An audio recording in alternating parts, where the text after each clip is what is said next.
یہ ایسا چمن ہے جہاں امن و آشتی اور اتحاد ملی کے بے شمار پھول کھلتے ہیں. یہاں کی فضا میں محبت اور یہاں کے ہر فرد میں آپسی الفت ہوتی ہے. یہ ایسا پلیٹ فارم ہے جہاں ہندو، مسلم، سکھ اور عیسائی یکساں طور پر جمع ہوتے ہیں.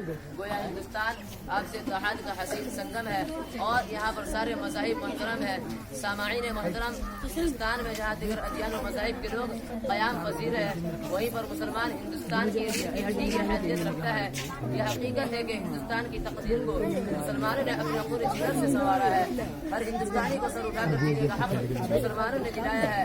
اس چمن کی آبیاری مسلمانوں نے کی ہے، اسے سونے کی چڑیا مسلمانوں نے بنایا ہے. اور ہر وقت مسلمان اپنے وطن عزیز کی محبت میں ڈوب کر سب سے پہلے سینہ سپر ہو کر ہندوستان پر قبضہ کرنے والوں کے ناپاک عزائم کا خلا خما کیا اور انگریزوں کو اس ملک سے مار بھگایا. انگریزوں کے خلاف علم بغاوت بند کر کے اپنی جوان بیویوں کو بیوہ بنا کر، اپنے بچوں کو یتیم کر کے، اپنی گردنیں کٹا کر، اپنے خون کو پانی کی طرح بہا کر ہر آنے والی باطل طاقت کا مسلمانوں اور عوام نے مقابلہ کیا اور ان کے ناپاک منصوبوں کی دھجیاں اڑا دی اور ان سے یہ بات کہہ ڈالی کہ جب تک مسلمان ہندوستان میں موجود رہے گا اس وقت تک اس ملک کو غیروں کے حوالے نہیں کیا جا سکتا. اس وطن کو ہم سے کوئی چھین نہیں سکتا. ہم اپنی جانیں تو دے سکتے ہیں،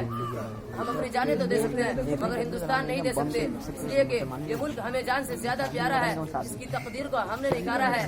یہ بات مسلمانوں ہی نے تو کہی تھی کہ سارے جہاں سے اچھا ہندو ستا ہمارا، ہم بلبلے ہیں اس کی، یہ گل ستا ہمارا. گرامی قدر حاضرین، مگر آج بڑے افسوس کے ساتھ یہ بات بھی کہنی پڑتی ہے کہ اس وطن کی خاطر مسلمانوں نے اپنی جانیں گنوا دی، بیویوں کو بیوہ، بچوں کو یتیم کیا، اپنی خون کو پانی کی طرح بہایا. جس کی حفاظت کی خاطر اپنی گردنوں کو سولی پر لٹکایا، جس کی حفاظت کو اپنی حفاظت سمجھ کر انگریزوں سے مقابلہ کیا. آج اسی ہندوستان میں انہی مسلمانوں کا جینا دوبھر کیا جا رہا ہے. ان کے ساتھ ناانصافی اور بے وفائی کا برتاؤ کیا جا رہا ہے. ان کے جذبات و احساسات کو مجروح کر کے انہیں نا امید اور باغی ہند قرار دیا جا رہا ہے. ان پر بے جائے الزامات عائد کر کے قید و بند کی سزائیں دی جا رہی ہے. انہیں دہشت گرد قرار دے کر ان کی زندگی سے کھلواڑ کیا جا رہا ہے. ان کے اس وطن پر بے شمار احسانات کے باوجود حکومت کے ہر مراعات سے انہیں محروم رکھا جا رہا ہے. دوسرے الفاظ میں یہ کہا جائے تو بے جان ہوگا کہ اس کے ساتھ سوتیلا سلوک کیا جا رہا ہے. آخر ان کی مساجد کو شہید اور مدارس کو مقفل کیا جا رہا ہے. ان کی عبادت گاہوں کو دہشت گردی کے اڈے قرار دیا جا رہا ہے. آخر ان تمام باتوں کی بنیادی وجہ کیا ہے؟ جب معلوم کیا جاتا ہے تو بس ایک ہی وجہ نکل آ رہی ہے کہ وہ مسلمان ہے. کسی نے بہت سچ کہا ہے کہ کٹتے ہی رہے بستی میں ہم راہبروں کی، آنکھوں میں سلاخیں رہے ہم دیدوروں کی، لوٹی گئی عزت تو ہمارے ہی گھروں کی، کاٹی گئی فصلیں تو ہمارے ہی سروں کی. اس دیش میں برسوں سے پریشان ہیں ہم لوگ، بس جرم ہے اتنا کہ مسلمان ہیں ہم لوگ. میں ان مسلم دشمن دہنوں سے پوچھنا چاہتا ہوں کہ ذرا بتاؤ کہ ہندوستان کو اتنا حسین و جمیل کس نے بنایا؟ مرکز توجہ بنا ہوا یہ لال قلعہ کس نے بنایا؟ ہندوستان کی قد و قامت کی دلیل یہ قطب مینار کس نے بنایا؟ ہر مقام پر موجود حسین و جمیل یہ بڑے بڑے قلعے کس نے بنائے؟ ہندو، مسلم، سکھ، عیسائی اتحاد کا ثبوت دینے والا وہ چار مینار کس نے بنایا؟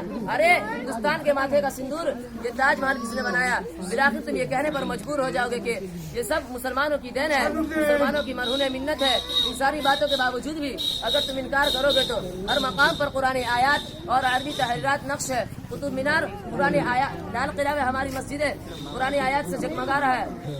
قطب مینار قرآن آیات سے جگمگا رہا ہے. شاہ جہاں کا وہ حسین تاج محل قرآن آیات سے شاہ جہاں کا وہ حسین تاج محل قرآن آیات سے منور ہے. سارے آثار قدیمہ قرآن آیات سے بھرے ہوئے ہیں. کریم عاجز نے کیا یہ خوب کہا ہے کہ اب وہ انجمن اہل ستم کا ہے جلوہ گاہ روشن جہاں چراغ وفا کر چکے ہیں ہم.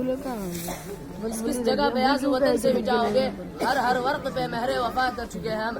ماجد دیوبندی نے کیا یہ خوب کہا ہے کہ اب زمین کا بدن نہ چھوڑیں گے، یعنی ہرگز کفن نہ چھوڑیں گے. اپنا ایمان ہے یہی ماجد، مر کے بھی ہم وطن نہ چھوڑیں گے. اے مسلم دشمنوں، اگر تمہاری ساری طاقتیں بھی مل کر مسلمانوں کا کچھ بگاڑنا چاہے تو مسلمانوں کا ایک بال بھی بیکار نہیں کر سکتے. اس لیے کہ مسلمانوں کے پاس ایک ایسا ہتھیار ہے کہ اس کے آگے سارے ہتھیار زیر ہے. مسلمان ہاتھ اٹھائے گا تو پوری دنیا کی کایا پلٹ دے گا. تمہاری پروازیں صرف اور صرف کرسیوں اور فرش تک ہی محدود ہے، مگر جان لو کہ مسلمان کی فریاد کی پرواز عرش تک محدود ہے. لہٰذا تمہارا خیال باطل اور غلط ہے. اپنے خیال کو درست کرو اور مسلم دشمنی سے باز آ جاؤ. اور اے مسلمانوں، میں تم سے بھی کہنا چاہتا ہوں کہ تم اللہ پر کامل توکل رکھو اور غیر اللہ سے ہونے کا خیال دل سے نکال کر ایک اکیلے اللہ کی محبت اور اسی سے ہونے کا یقین اپنے اندر پیدا کر لو اور اللہ کی مرضیات کے آگے جھک جاؤ اور منشاء الہی پر عمل پیرا ہو جاؤ تو ساری دنیا تمہارے قدموں میں گر جائے گی. ولا تهنوا ولا تحزنوا وانتم الاعلون ان كنتم مؤمنين. تم ہی سربلند رہو گے بشرط ہے کہ تم مومن کامل بن جاؤ. اللہ عمل کی توفیق عطا فرمائے. آمین. وآخر دعوانا الحمدللہ رب العالمین. عبادت کی طرح میں یہ کام کرتا ہوں, ہر صبح ہر شام کرتا ہوں. مخالفت سے میری شخصیت سنورتی ہے, میں دشمنوں کا بڑا احترام کرتا ہوں. السلام علیکم.